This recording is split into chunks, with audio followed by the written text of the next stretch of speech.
नमस्कार दोस्तों, स्वागत है आपका एक बार फिर से हमारे सबसे बड़ी सरकारी और पुराने चैनल पर। जी हां, आज मैं आपको कुछ नई और ताज़ा खबरों के बारे में जानकारी देने वाली हूं, जहां सुप्रीम कोर्ट ने कहा है कि 15 दिन के भीतर मजदूरों को पहुंचाया जाएगा उनके घर और नहीं लिया जाएगा कोई भी किराया।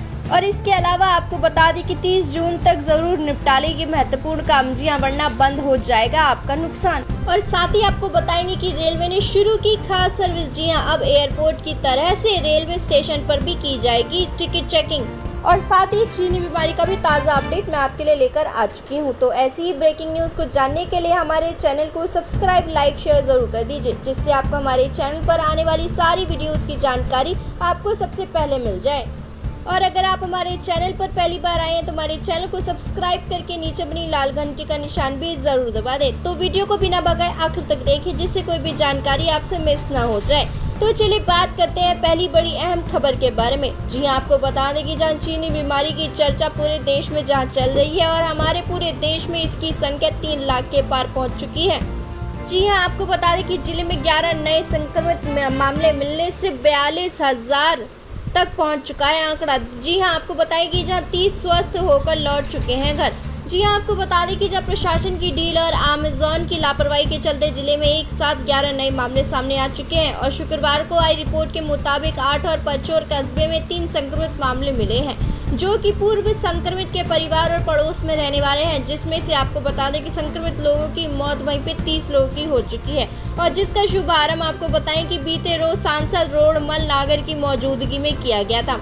आपको बता दें कि जब जिले में चीनी बीमारी का पहला मरीज लॉकडाउन 4 में 17 मई को मिला था, और वहीं धीरे धीरे संक्रमण के फैलाव के साथ साथ एक माह में यह आंकड़ा 42 हो चुका है। और हालांकि लगभग 50% मरीज स्वस्थ होकर घर लौट चुके हैं और पूरी देश में संख्या इसकी 3 लाख के पार पहुंच चुकी है। तो चलिए बात करते हैं अगली अहम बड़ी खबर के बारे में, जहां पर यह खबर आ रही है कि 30 जून तक जरूर निपटा लें ये महत्वपूर्ण काम। जी हां, आपको बता दें कि वरना बाद में हो सकता है आपका नुकसान। आपको बता दें इसकी पूरी जानकारी। जी हां, आपकी 31 मार्च को समाप्त होता है जहां पर लॉकडाउन, और वहीं पर यह वह तारीख होती है जिस समय कई सारे वित्तीय काम निपटाने होते हैं और इनमें टैक्स सेविंग, इन्वेस्टमेंट करना और विलंब से अपना करियर स्टार्ट करना होता है। जी हां, आपको बताने कि लेकिन इस बार चीनी बीमारी महामारी के कारण फैलने को रोकने के लिए 25 मार्च को ही देश भर में लॉकडाउन लागू कर दिया गया था, और इस वजह से सारे कार्यों की अंतिम तारीख को आगे बढ़ा दिया गया है। जी हां, 30 जून तक कर दिया गया है। और आज हम आपको कुछ ऐसी चीज़ों के बारे में बताएंगे जहाँ पर जिन्हें अगर 30 जून तक नहीं निपटाया गया तो नुकसान हो सकता है। आपको बता दें कि जहां स्मॉल सेविंग स्कीम में निवेश कर सकते हैं और न्यूनतम राशि निवेशकों को पब्लिक प्रोविडेंट फंड या सुकन्या समृद्धि योजना जैसी स्मॉल सेविंग स्कीम में वित्त वर्ष के अंत तक न्यूनतम राशि का निवेश करना पड़ता है, और जिससे कि अकाउंट एक्टिव रह सकते हैं। लॉकडाउन के कारण स्मॉल सेविंग स्कीम में निवेश के लिए अंतिम तारीख 30 जून तक बढ़ा दी गई थी, और पीपीएफ की एक निवेशक को साल में न्यूनतम 500 रुपये निवेश करने होते हैं, और वहीं एसएसवाई में न्यूनतम 250 रुपये की निवेश करने होते हैं। और वहीं पैन कार्ड को आधार कार्ड से कराया जाता है लिंक, और आपके परमानेंट अकाउंट नंबर को आधार से लिंक कराने की अंतिम तारीख भी 30 जून तक की है, जहां व्यक्ति जून और अप्रैल महीने के दौरान किए गए टैक्स सेविंग इन्वेस्टमेंट की जानकारी दे सकता है और वित्त वर्ष 2019-20 के लिए टैक्स छूट का क्लेम कर सकता है। आपको बता दें कि जहां वित्त वर्ष 2019 के लिए दाखिल कर सकते हैं आप आईटीआर भी। जी हां, सामान्य रूप से आईटीआर दाखिल करने की अंतिम तारीख 31 जुलाई होती है, और वहीं कोई भी असेसमेंट वर्ष के पूरे होने तक 31 मार्च तक विलंब से आईटीआर दाखिल कर सकता है। और इसके अलावा अब जो लोग वित्त वर्ष 2019 के लिए विलंब आईटीआर या संशोधित रिटर्न दाखिल करना चाहते हैं वो 30 जून तक कर सकते हैं। और इसके अलावा एक और बड़ी खबर आ चुकी है, जहां पर सुप्रीम कोर्ट ने कहा है कि 15 दिन के भीतर मजदूरों को पहुंचाया जाएगा उनके घर और नहीं लिया जाएगा कोई भी किराया। जी हां, इससे पहले आपको बता दें कि चीनी बीमारी के चलते लागू लॉकडाउन की वजह से मजदूरों को हुई परेशानियों के कारण सुप्रीम कोर्ट ने कहा है कि 15 दिन के भीतर सभी को घर पहुंचाया जाए और मजदूरों को उनकी यात्रा का भुगतान ना करना पड़े।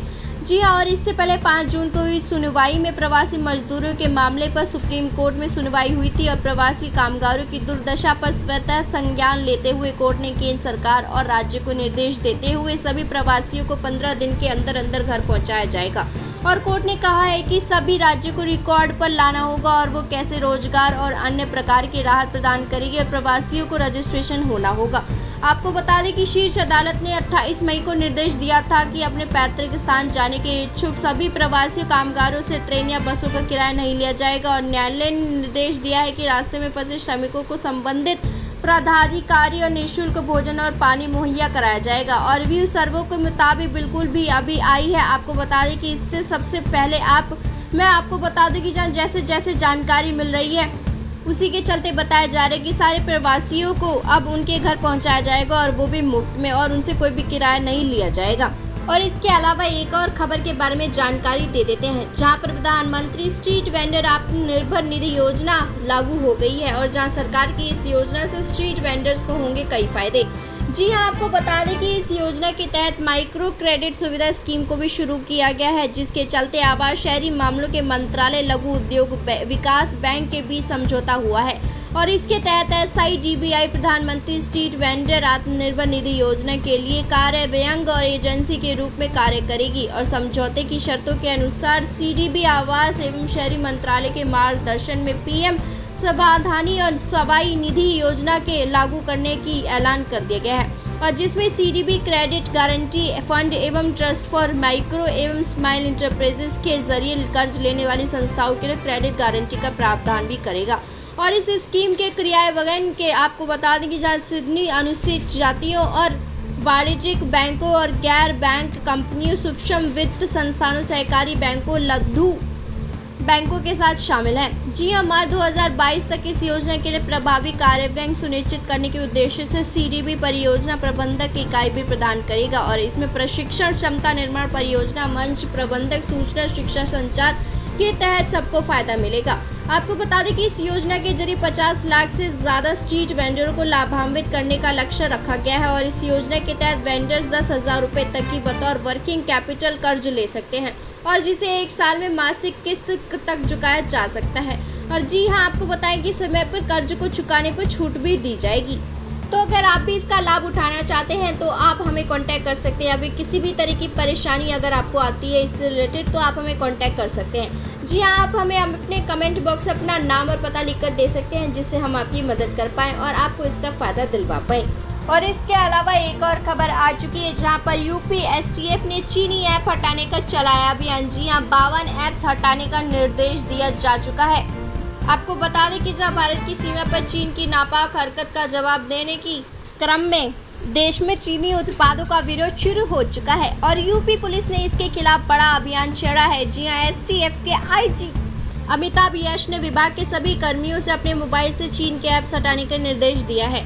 आपको बता दें कि जहां अमिताभ यश ने विभाग के सभी कर्मियों को चीन के 52 ऐप्स हटाने के निर्देश के साथ साथ सूची भी जारी कर दी है। जी हां, उनका मानना है कि इन ऐप्स के प्रयोग से डेटा चोरी हो सकता है और इससे पहले देश के गृह मंत्रालय ने इन 52 ऐप्स को इस्तेमाल न करने की सलाह दी थी और इसके कारण आपको बताया कि जहां केंद्र सरकार की सलाह के क्रम में स्पेशल टास्क फोर्स के महानिदेशक और अभियान अमिताभ बच्चन और अमिताभ यश ने यह निर्देश दिया है कि इस आदेश में कहा गया है कि सभी अपने परिजनों के मोबाइल और एंड्रॉयड चाइनीज़ ऐप तत्काल हटा दें। जी आपको बताया कि अधिकारियों का कहना है कि चाइनीज़ डेवलपर्स की ओर से तैयार या चाइनीज़ लिंक्स वाले ऐप का इस्तेमाल सॉफ्टवेयर या अन्य नुकसान पहुंचाने वाले वेयर के रूप में हो सकता है। जी आपको बताएंगे जब सुरक्षा एजेंसियों ने सरकार को जो लिस्ट भेजी है उसमें टिकटॉक, UC ब्राउज़र, एक्सएंडर और शेयर इट और क्लीन मास्टर जैसे ऐप शामिल है और इस निर्देश के बाद अब मोबाइल में टिकटॉक, UC ब्राउज़र जैसे कथित चीनी ऐप को डिलीट किया जाएगा। तो चलिए बात करते हैं कुछ मौसम के हाल के बारे में भी। जी हाँ, आपको बताएं कि जहां 25 जून को दिल्ली पहुंच सकता है मॉनसून। जी हाँ, अगले सप्ताह एक सप्ताह का मौसम का हाल कुछ बड़ा रहेगा।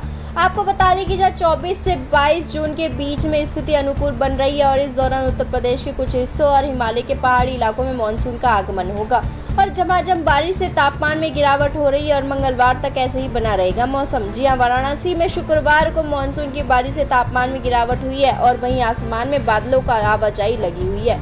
आपको बता दें कि जहां हरियाणा में झुलसती गर्मी से बुरा हाल, जहां पर कल प्री मौसम के पहली बारिश में होने की संभावना है और वहीं हरियाणा में झुलसती गर्मी ने बुरा हाल कर रखा है और दिन में हवा के कारण, थपेड़े के कारण घर से बाहर निकलना मुश्किल हो चुका है और राज्य में 20 जून की प्री मानसून बारिश हो सकती है। तो चलिए मैं चलती हूँ और आशा करती हूँ कि आपको हमारा आज का वीडियो ज़रूर पसंद आया होगा। तो अगर आपको हमारी आज की वीडियो पसंद आई तो हमारे चैनल को लाइक शेयर सब्सक्राइब जरूर कर दें, और अगर आप हमारे चैनल पर पहली बार आए तो हमारे चैनल को लाइक करके शेयर करके सब्सक्राइब करके नीचे बनी लाल घंटी का निशान भी जरूर दबा दें। तो चलिए मैं चलती हूँ। जय हिंद जय भारत।